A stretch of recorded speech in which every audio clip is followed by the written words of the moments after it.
खेती किसान, बदलते भारत की शान।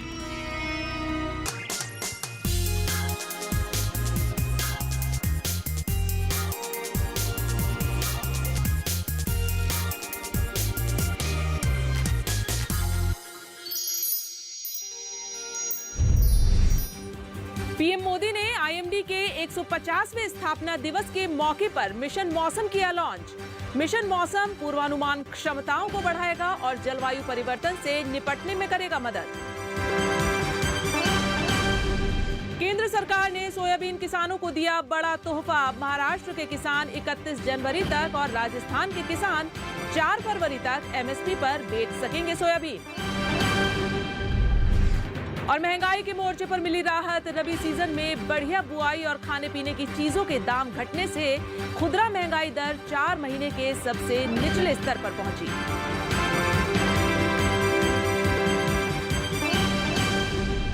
नमस्कार, मैं हूं चेतना त्यागी। हमेशा की तरह आज एक बार फिर हाजिर हूं आपका पसंदीदा शो मंडी.com लेकर। मंडी.com में आप किसान भाई बहनों के लिए जरूरी खबरों के साथ खेती किसानी से जुड़ी महत्वपूर्ण जानकारी के अलावा बीते सप्ताह जरूरी कमोडिटीज के भाव भी हम आपको बताएंगे। सबसे पहले देख लेते हैं कि बीते सप्ताह जरूरी कमोडिटीज के भाव क्या रहे हैं।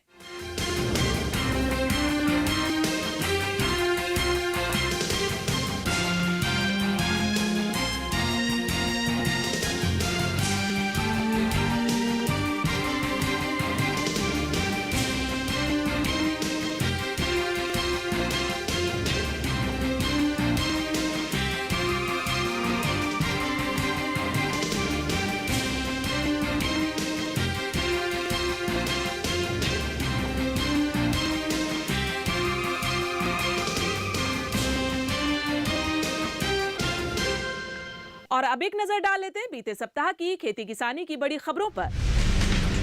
प्रधानमंत्री नरेंद्र मोदी ने मौसम विभाग के 150वें स्थापना दिवस पर मिशन मौसम लॉन्च किया। मिशन मौसम सस्टेनेबल फ्यूचर और फ्यूचर रेडीनेस को लेकर भारत की प्रतिबद्धता का प्रतीक है।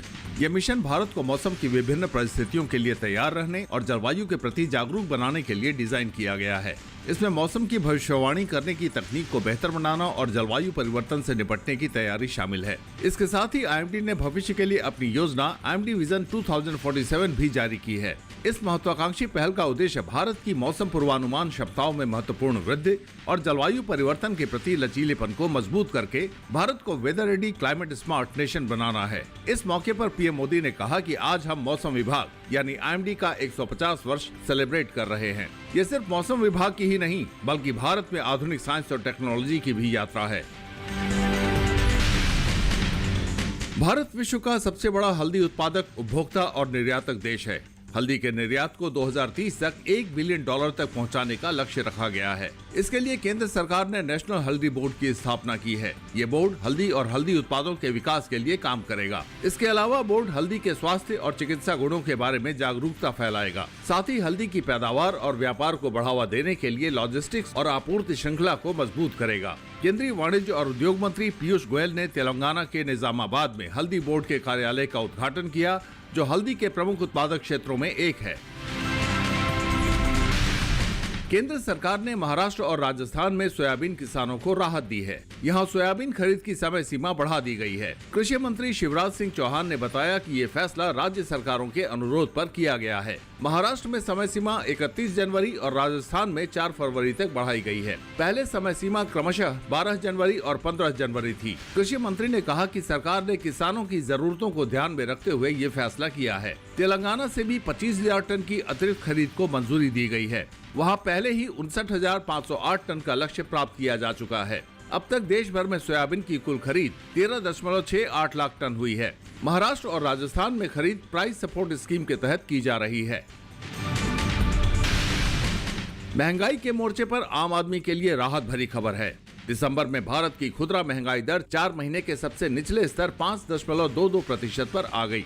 सांख्यिकी मंत्रालय के आंकड़ों के मुताबिक सब्जियों, दालों और चीनी की कीमतों में गिरावट के चलते राहत मिली है। नवंबर में ये दर 5.48% थी। आर्थिक जानकारों का भी मानना है कि इस गिरावट का कारण मौसमी बदलाव और सब्जियों की कीमतों में आई कमी है। खासकर टमाटर, प्याज और आलू की कीमतों में गिरावट देखी गई है। अगले कुछ महीनों में खाद्य महंगाई में और कमी आने की उम्मीद है, क्योंकि अच्छी रबी फसल और अनुरूप मौसम इसकी वजह हो सकते हैं। महंगाई में ये गिरावट इसलिए भी अहम है क्योंकि अक्टूबर में खुदरा महंगाई दर भारतीय रिजर्व बैंक की अधिकतम सीमा 6% को पार कर गई थी। देश भर की थोक मंडियों में दालों की कीमतें ऊंची बनी हुई हैं। मूंग दाल को छोड़कर अधिकतर दालों की कीमतें न्यूनतम समर्थन मूल्य से ऊपर चल रही हैं। पिछले 3 साल में विभिन्न दालों की कीमतें 24 से 40% तक बढ़ी हैं। ये तुलना 12 जनवरी 2025 के शुरुआती सप्ताह और 12 जनवरी 2022 के शुरुआती सप्ताह के बीच की है। अभी चना दाल का भाव 6,680 रुपए प्रति क्विंटल चल रहा है, जबकि एमएसपी 5,440 रुपए है। मसूर दाल का भाव 6,883 रुपए प्रति क्विंटल और एमएसपी 6,425 रुपए है। मूंग दाल का भाव 8,146 रुपए चल रहा है, जो एमएसपी 8,682 रुपए से कम है। कृषि के क्षेत्र में काफी बदलाव दिखने लगा है। बदलाव के इस सफर में अब किसान गोदाम में रखे अपनी उपज पर लोन ले सकता है। अपनी उपज पर किसानों को सस्ते ब्याज दर पर लोन कैसे मिलेगा, कहां से मिलेगा और उसके एवज में किसानों को कौन सी योजना के तहत अप्लाई करना होगा, जानेंगे सब कुछ। लेकिन एक छोटे से ब्रेक के बाद, तो कहीं मत जाइएगा, हम तुरंत हाजिर होते हैं।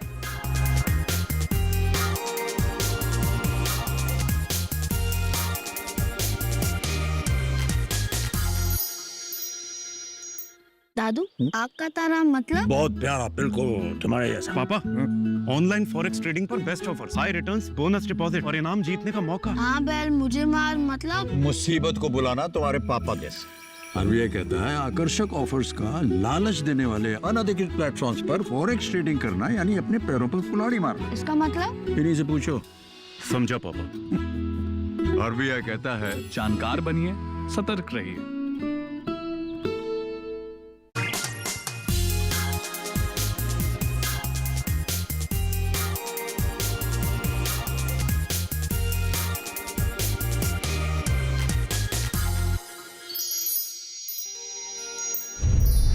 एक बार फिर से स्वागत है आप सभी का मंडी.com में। और अब वक्त हो गया हमारी खास पेशकश खेती के सिकंदर का।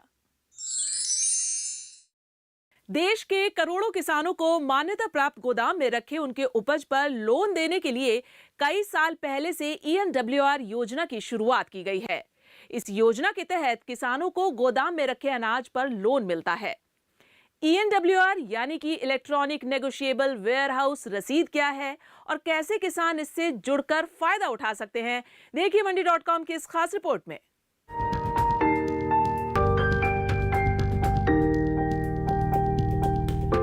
भारत बेजोड़ संस्कृति वाला देश है। ये विश्व के प्राचीनतम और महानतम सभ्यताओं में एक है। ये उत्तर में बर्फ से ढके हिमालय से लेकर दक्षिण में धूप से सराबोर तटवर्ती क्षेत्र और पूर्व में ब्रह्मपुत्र घाटी की उपजाऊ भूमि से लेकर पश्चिम में थार रेगिस्तान तक फैला है। तभी तो कृषि प्रधान इस देश को सोने की चिड़िया कहा जाता है। हालांकि देश में किसानों को कई स्तर पर समस्याओं का सामना करना पड़ता है, खासकर फसल कटाई के बाद। अक्सर उनके पास नजदीकी मंडी में जाकर अपनी उपज को औने पौने दाम पर बेचने के अलावा कोई विकल्प नहीं बचता। फसल कटाई के तुरंत बाद उपज की कीमतें आमतौर पर गिर जाती हैं। ऐसे में किसानों को लाभकारी मूल्य तभी मिलेगा जब वे कुछ समय तक इंतजार करें, क्योंकि किसानों को बकाया फसल का कर्ज चुकता करने और अगली बुआई के लिए अपनी आवश्यकताओं को भी पूरा करने के लिए पैसे चाहिए। इस साहूकारी प्रथा को खत्म करने के लिए ही ये वेयरहाउस की योजना वापस से सरकार ने चालू की है।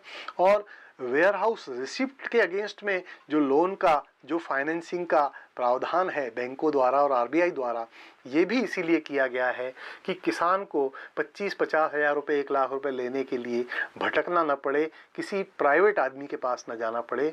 बैंक के माध्यम से, वेयरहाउस ओनर के माध्यम से वो अपना माल रख करके पैसा ले सकता है। किसानों की समस्याओं को समझते हुए हाल ही में सरकार ने किसान हित में बहुत बड़ा फैसला किया है। सरकार ने अन्न भंडारण योजना को मंजूरी दी है, जिसके तहत हर ब्लॉक में 2000 टन के गोदाम बनाए जाएंगे। योजना को लागू करने के लिए त्रिस्तरीय व्यवस्था की गई है। सरकार के इस फैसले के बाद अब किसान अपने उपज के भंडारण पर भी लोन ले सकते हैं। खास बात यह है कि सरकार की इस योजना से सहकारिता क्षेत्र में भंडारण क्षमता बढ़ जाएगी। देश भर में ब्लॉक स्तर पर बन रहे गोदामों के तैयार हो जाने से लाखों टन अनाज को बचाया जा सकेगा और किसानों को कम दाम पर फसल बेचने पर मजबूर नहीं होना पड़ेगा। वे गोदामों में रखी अपनी उपज को बाद में अच्छे दाम पर बेच सकेंगे। किसान माल क्यों रखेगा? क्योंकि उसे अच्छा दाम चाहिए। उसके लिए वो अपनी फसल को होल्ड करके रखना चाहता है। किसान अगर माल अपना वेयर हाउस में रख देगा और उसे अचानक कुछ पैसे की ज़रूरत है, मान लीजिए कि उसकी कटनी हो गई, उसने अपना माल वेयर हाउस में रख दिया, लेकिन अचानक उसके यहाँ उसकी बेटी की शादी जुड़ गई या उसके यहाँ कोई फंक्शन हो गया, उसे अचानक 50,000 रुपए की ज़रूरत है, तो वो अपने माल के अगेंस्ट में जो माल उसने वेयर हाउस में रखा है, क्या उसके अगेंस्ट में उसको पैसा मिल सकता है? कुछ बाद में वो चुका दे और अपना माल उठा ले। इसी व्यवस्था को कहते हैं scheme for financing against warehouse receipts. देश भर में कई किसान ऐसे भी हैं जो अपनी फसल को कटाई के फौरन बाद नहीं बेचते। वे कई बार रेट बढ़ने की उम्मीद में अपनी फसल को रोकते हैं, तो कई बार भाव कम होने के कारण भंडारण करते हैं। फसल न बेचने के कारण कई बार किसानों को अपनी जरूरतों को पूरा करने के लिए धन की कमी का सामना करना पड़ता है। लेकिन अब भंडार गृहों में भंडारित फसल पर भी लोन मिलने से किसानों को पैसों की तंगी का सामना नहीं करना होगा। स्कीम के तहत सिर्फ उन्हीं किसानों को कर्ज दिया जाएगा जो किसान अपनी उपज को भंडारण करने के लिए पंजीकृत वेयर हाउस का इस्तेमाल करेंगे। ये वेयर हाउस WDRA से रजिस्टर्ड होंगे। किसानों को उनकी उपज पर लोन देने के लिए भंडारण विकास और नियामक प्राधिकरण ने इलेक्ट्रॉनिक नेगोशिएबल वेयर हाउस रसीद यानी कि ENWR सिस्टम लॉन्च किया है। ENWR एक डिजिटल रिसिट है। अब ENWR डिजिटल रिसिट में एक तो अंतर यह है कि physical receipt and digital receipt, यानी फार्मर में एक बार रिमैट अकाउंट, जैसे आप सेविंग अकाउंट खोलते हैं तो यहाँ पे एक रिमैट अकाउंट खोलने के बाद उस अकाउंट में वो रिसीट आ जाएगी और उसे वापस वो कहते ईज़ ऑफ डूइंग बिजनेस, यानी उसको वेयर हाउस से वो रिसीट लेनी है, बैंक में जाके जमा करनी है, फिर बैंक आदमी जाके वापस वो रिसीट को वेयर हाउस में वेरीफाई कराएगा, फिर उसके बाद वो लोन लेगा। ये जो एक चक्र था और उसमें बहुत सारा समय बीत जाता था, वो यहाँ पे नहीं होगा। उसे सिर्फ अपना अकाउंट नंबर देना है और वेयर हाउस रिसीट नंबर देना है। उस माध्यम से बैंक वेरीफाई कर लेगा कि उसकी रिसीट इशू हुई है कि नहीं और उस इधर इमीडिएटली उसको लोन देगा। तो एक तो है कि वो ईज़ ऑफ डूइंग बिजनेस में आता है, तो उसको कन्वीनियंस के हिसाब से जल्दी लोन मिल जाएगा comparing with the physical receipt. दूसरा ये है कि फिजिकल रिसिट में क्या होता है कि फिजिकल रिसिट में बैंक्स जनरली कोलैटरल मैनेजर के माध्यम से लोन देते हैं। अब कोलैटरल मैनेजमेंट के माध्यम से जब आप लोन देते हो, अगर किसानों को लोन देने की बात आती है तो ट्रांजैक्शन कॉस्ट बैंक की बढ़ जाती है। तो क्या होता है कि अननोइंगली ग्राउंड पे फार्मर किसान को लोन देने के लिए थोड़े से बैंक हिचकिचाते हैं because of the cost is high, cost उनकी बढ़ जाती है। ENWR उस कॉस्ट को एड्रेस कर देता है, तो वो ENWR के वजह से बैंकों को भी एक सुविधा आ गई है to give the loan through ENWR, because उनकी ट्रांजैक्शन कॉस्ट जो है वो ENWR में कम हो जाती है बिकॉज कोलैटरल मैनेजमेंट कॉस्ट उसमें नहीं आएगी। योजना के तहत गोदाम पंजीकरण नियमों को सरल बनाने, पंजीकरण, निगरानी और पूरी प्रक्रिया को डिजिटल बनाने के साथ साथ इलेक्ट्रॉनिक रूप में नेगोशिएबल वेयर हाउस रसीद यानी ENWR के निर्माण और प्रबंधन के लिए लॉन्च किया गया है। वेयर हाउसिंग एक्ट के लागू होने से किसान अथवा व्यापारी अपनी कृषि उपज को गोदामों में रखकर उसकी प्राप्ति यानी रसीद का हुंडी के तौर पर उपयोग कर सकते हैं। रसीद के आधार पर बैंकों से लोन ले सकते हैं। इससे किसान को बाजार के दबाव में अपनी उपज को सस्ते में बेचने से बचाया जा सकता है। लेकिन ENWR तभी उपयोगी होगा जब किसान विनियामक के विनियमित वेयरहाउस में अपनी उपज रखें और उस वेयरहाउस को उप मंडी या बाजार के रूप में अधिसूचित किया जाए।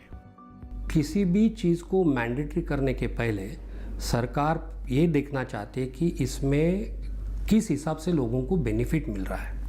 क्योंकि आप अगर देखें कि आधार कार्ड मैंडेटरी करना, पैन कार्ड मैंडेटरी करना, कोई भी चीज़ मैंडेटरी करने के पहले ये देखना चाहते हैं सरकार की इसमें कितने लोगों को इसमें फ़ायदा क्या हो रहा है। ईज़ ऑफ डूइंग बिजनेस के माध्यम से, फाइनेंस के माध्यम से, क्वालिटी एंड क्वांटिटी स्टैंडर्डाइजेशन के माध्यम से। तो वो चीज़ें अगर आप देखेंगे तो पिछले 2 साल में उसमें बहुत सुधार आया है। उत्तर भारत की अपेक्षा दक्षिण भारत के आंध्र प्रदेश, तमिलनाडु, कर्नाटक और तेलंगाना के किसानों के लिए ज्यादातर गोदामों को मंडियों के रूप में अधिसूचित किया गया है, जिसके तहत किसान अपनी जीन्स की भौतिक डिलीवरी के बजाय ENWR के जरिए कर्ज पाने के लिए रसीदों का इस्तेमाल कर रहे हैं। NERL की आप बात करें तो हमने 50 लाख मीट्रिक टन के ऊपर कारोबार किया है, काम किया है। उसमें हमने 5,10,000 रिसिट्स इशू की है। उसमें बैंकों ने 5,500 करोड़ का फाइनेंस भी किया है। और इस पूरे पार्टिसिपेशन में आप देखेंगे तो farmer contribution, number of farmer contribution 50% है, 50% है। अब इसमें अगर आप देखेंगे कि कौन से स्टेट से वो आते हैं तो मेनली वो है आंध्र प्रदेश, तमिलनाडु, कर्नाटका, वो स्टेट से ज़्यादा है। बिकॉज सदर्न स्टेट में फार्मर ज़्यादा पार्टिसिपेट कर रहे हैं देन द नॉर्दर्न स्टेट। और जैसे हम आगे बढ़ रहे हैं फार्मर का पार्टिसिपेशन बढ़ते ही जा रहा है। सचमुच ENWR योजना एक अनूठी पहल है जिसके तहत ग्रामीण भारत पर ध्यान केंद्रित करते हुए देश के किसानों को सशक्त बनाने की प्लानिंग है। यहां रुकेंगे एक और छोटे से ब्रेक के लिए। ब्रेक के बाद आपको दिखाएंगे कि कृषि के क्षेत्र में ENWR की उपयोगिता क्या है और इलेक्ट्रॉनिक नेगोशिएबल वेयरहाउस रसीद योजना का लाभ कैसे उठा सकते हैं, विस्तार से बताएंगे। तो कहीं मत जाइएगा, हम तुरंत हाजिर होते हैं।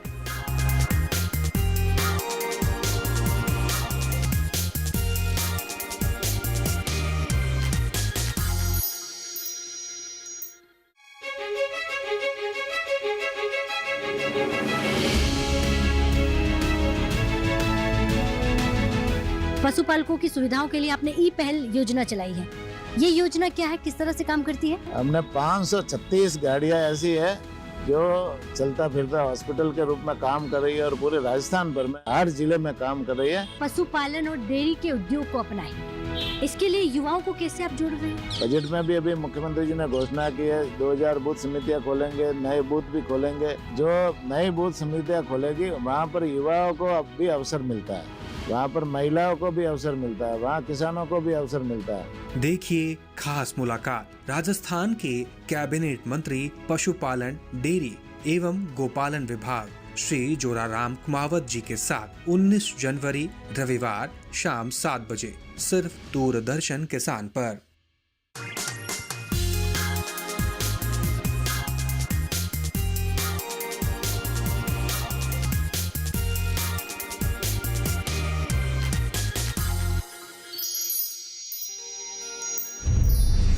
अक्सर देखा जाता है कि पैसों की जरूरत पूरी करने के लिए किसान अपनी फसल को सस्ती दरों में बेच देते हैं, लेकिन अब ऐसा नहीं होगा क्योंकि किसानों को उपज रखने के लिए गोदाम मिलेगा। साथ ही पैसे की जरूरत पड़ने पर गोदाम में रखे अपनी उपज पर किसान लोन भी ले सकता है। कैसे, देखिए इस खास रिपोर्ट में। भारत में कमोडिटी और कृषि क्षेत्र बेहद जीवंत हैं और समय के साथ इनमें तेजी से नवाचार को भी अपनाया जा रहा है। उभरती प्रौद्योगिकियों, दूरगामी डिजिटलीकरण और निरंतर सरकारी फोकस की मदद से ये उपभोक्ताओं के बेहतर और निर्बाध अनुभव के लिए खुद को आकार दे रहे हैं। कृषि वस्तुएं फसल कटाई से पहले और कटाई के बाद के चक्र से गुजरती हैं, जहां ये चरण वास्तविक वृद्धि के लिए समान रूप से महत्वपूर्ण होते हैं। NERL फसल कटाई के बाद के चरण में एक महत्वपूर्ण भूमिका निभाता है और गोदामों में संग्रहित वस्तुओं के प्रबंधन को डिजिटल बनाने पर ध्यान केंद्रित करता है। NERL इलेक्ट्रॉनिक रूप से व्यापार करने का मंच प्रदान कर भारतीय कमोडिटी क्षेत्र में ENWR का नया पारिस्थितिकी तंत्र बनाने में योगदान दे रहा है। एक आरबीआई ने दोनों में डिफरेंशिएट किया था कि फिजिकल है तो 75 लाख अधिकतम सीमा है, और अगर फिजिकल नहीं है, इलेक्ट्रॉनिकल है और गवर्नमेंट की एजेंसीज पे वो ऑनलाइन पोर्टल पे दिख रहा है CCRL और NERL केस पे, तो उसे 75 लाख मिल सकता है। इस तरीके से इलेक्ट्रॉनिकली रिसिप्ट्स को, वेयर हाउस रिसिप्ट्स के इलेक्ट्रॉनिकल फॉर्म को बढ़ावा देने के लिए आरबीआई ने ये एक कदम 2021 में उठाया था। वेयर हाउस रसीद के हस्तांतरण के तौर तरीके इस बात पर निर्भर करते हैं कि रसीद नेगोशिएबल है या नॉन नेगोशिएबल। नेगोशिएबल रसीद एक ऐसी रसीद है जिसे धारक माल का स्वामित्व केवल गोदाम रसीद की डिलीवरी से स्थानांतरित कर सकता है। ऐसी स्थिति में माल की बिक्री तब पूरी होती है जब रसीद डिलीवरी की जाती है और खरीदार रसीद की पुष्टि करता है। भारत में नेगोशिएबल वेयरहाउस रसीद के माध्यम से माल की डिलीवरी नामित व्यक्ति के आदेश पर की जा सकती है, जबकि नॉन नेगोशिएबल वेयरहाउस रसीदें खास लोगों को जारी की जाती हैं, जिनके स्थानांतरण के लिए 3 चरणों की आवश्यकता होती है। किसान जब बैंक के पास जाएगा कि भाई मेरे पास ये रसीद है और ये जो माल मैंने रखा है एक ऐसे वेयर हाउस में रखा है जो कि WDRA में पंजीकृत है, रजिस्टर्ड है, सरकारी जो प्राधिकरण है भारत सरकार का उसमें पंजीकृत है, और मुझे जो ये रसीद दी गई है चूंकि ये कंपलसरी है, वहाँ अगर मुझे माल रखना है तो जो मुझे रसीद मिलेगी वो इलेक्ट्रॉनिकल मिलेगी। इलेक्ट्रॉनिकल जो है, जब बैंक में मैं, जो किसान है बैंक जाएगा वो रसीद लेकर के, या रसीद जो बैंक में बात करेगा कि मेरी ये ई रसीद है, तो बैंक ऑनलाइन ये चेक कर लेगी कि इसकी जो ENWR है ये जेन्युइन है। वेयरहाउस रसीद भंडारण के लिए माल प्राप्त करने पर लिखित या इलेक्ट्रॉनिक रूप से जारी की गई पावती है। दरअसल वेयरहाउस रसीदें उन भंडार गृहों से जारी की जाती हैं जो किसी भंडार गृह में जमा की गई वस्तुओं का इलेक्ट्रॉनिक लेखा जोखा रखते हैं और बाद में पूंजी बाजार में परिचालन करने वाले भंडार गृहों की तरह उनका हस्तांतरण करते हैं। दरअसल भारत सरकार किसानों को सस्ती दर पर कर्ज देने को प्राथमिकता देती रही है। इस क्रम में किसानों के लिए कई तरह के स्कीम भी चलाए जा रहे हैं, जिनके जरिए किसान सस्ते क्रेडिट पर एग्रीकल्चर प्रोडक्ट्स और सर्विसेज खरीद सकते हैं। सस्ते कर्ज की भरपाई के लिए सरकार ने इंटरेस्ट सबवेंशन स्कीम भी पेश की है। ENWR में अगर फार्मर लोन लेता है तो 1.5% इंटरेस्ट सबवेंशन भी मिलेगा और 3% प्रॉम रिपेमेंट इंसेंटिव भी मिलेगा। तो जो KCC के जो किसान होल्डर है अप टू 3 लाख जो हम कहते हैं 3 लाख तक के, उनको जो KCC लोन आज उनको 4% पे या 4% पे मिलता है, उनको ENWR का भी लोन 4% पे वो होगा। इसका उद्देश्य है कि फार्मर को एनकरेज किया जाएगा कि जब भी कोई बिकॉज ऑफ द अराइवल के टाइम पे अगर कोई समस्या आती है, प्राइस उनको अगर ढंग से नहीं मिलती है, तो डिस्ट्रेस सेल जो हम कहते हैं वहाँ से वो निकल के रजिस्टर्ड वेयरहाउस में माल रखें और ENWR पे KCC के ही कॉस्ट का यानी 4% पे उनको लोन उपलब्ध किया जाएगा। कुल मिलाकर सरकार ने गोदामों के पंजीकरण को बढ़ाने और ENWR के बदले वित्त देने के लिए कई कदम उठाए हैं। कृषि क्षेत्र में वेयरहाउस रसीद कानून बनाने से वेयरहाउस उद्योग के व्यवसायीकरण से वित्त के प्रावधान से आने वाले दिनों में परिवर्तनकारी प्रभाव पड़ेगा और WDRA का नियामक पारिस्थितिकी तंत्र देश के भंडारण मानकों को बेहतर बनाने में मदद करेगा। इसमें दो राय नहीं कि आज की तारीख में इलेक्ट्रॉनिक नेगोशिएबल वेयरहाउस रसीद एक वास्तविकता बन गई है। इसे सभी वर्ग के हितधारकों को लाभ पहुंचाने के लिए अपने सामूहिक दृष्टिकोण को जारी रखने के लिए प्रोत्साहित किया जा रहा है। मंडी.com के लिए नई दिल्ली से अनिल वत्स के साथ किशन भारद्वाज। मंडी.com में आज बस इतना ही। अगले सप्ताह में फिर आऊंगी किसानों को प्रेरणा देने वाली सफलता की एक कहानी और दूसरी जरूरी खबरें लेकर। तब तक के लिए नमस्कार और आप देखते रहिए दूरदर्शन किसान। आपकी राय हमारे लिए बहुत महत्वपूर्ण है। आप हमारे टोल फ्री नंबर पर कॉल कर सकते हैं और अपनी राय दे सकते हैं। साथ ही आप ईमेल के जरिए भी हमें अपनी राय दे सकते हैं। हमारा ईमेल पता है ncdexmandi@gmail.com।